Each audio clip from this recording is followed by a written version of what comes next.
So question 2 here in this worksheet is identify if the following substances are able to dissolve in water and write an equation for those that will.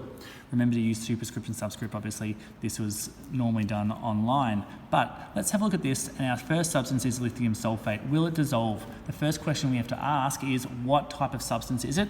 Is it ionic? Is it polar, or is it an acid? And then that will tell us if it will dissolve and how about it. This is an ionic substance. Lithium sulfate is an ionic substance because it has a metal and a non-metal, or you can just understand that sulfate is an ion, so therefore it's ionic. If it dissolves depends on the solubility rules, and lithium is a highly soluble ion, so yes, it will because of that lithium ion. The equation for it dissolving will be lithium sulfate, which is Li2SO4.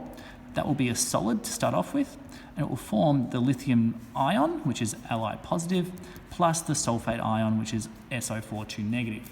These are both going to be aqueous, and that is the equation for an ionic substance dissolving, where it's breaking apart into its two separate ions. Remember, include charges and include your states within this. Ethanol is our next one. This is covalent, but it's a polar substance. Ethanol will look like this. It'll have 2 carbons and hydrogens and a double bond to oxygen there. So therefore, being polar, it will dissolve. So therefore, it's going to be C2H4O, which is probably going to be a liquid to start off with, and it's going to form C2H4O, which is aqueous. It doesn't break apart. It simply just gets surrounded by water molecules and becomes an aqueous solution. This is nitric acid. First of all, you identify it as being an acid, so yes, it's going to dissolve. Okay? How do acids dissolve? They break apart and that hydrogen becomes separated. So HNO3, let's call it a liquid, I don't know why, but you just have to have some form of state over here. It's either going to be a gas or a liquid. Unlikely, it could be a solid, I don't know. But let's move on anyway, and it's going to become H positive, aqueous, and NO3 negative, aqueous. So therefore, we know that when nitric acid dissolves, in the solution of nitric acid, you have hydrogen ions and separate nitrate ions.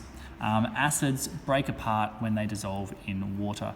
This here is an ionic substance, and then I need to go through and talk about my solubility rules. Does it have one of our highly soluble ions? No, it doesn't. It's only got calcium and carbonate. That's not a combination of soluble ions, so it's going to be no.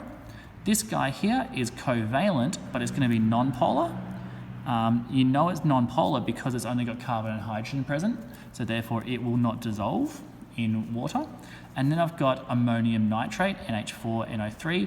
I identify this as being ionic because it has the nitrate ion and the ammonium ion. I think about my solubility rules, and both of these will be soluble ions, so yes, that is going to be soluble, and it's going to become soluble by going NH4NO3, probably as a solid to start off with, because it's an ionic compound, and you're going to end up with ammonium and nitrate ions, and they're both going to be aqueous. And that is how we identify if something is soluble. We classify it, and then we think about our rules for solubility. Polar substance will dissolve and just become surrounded by molecules.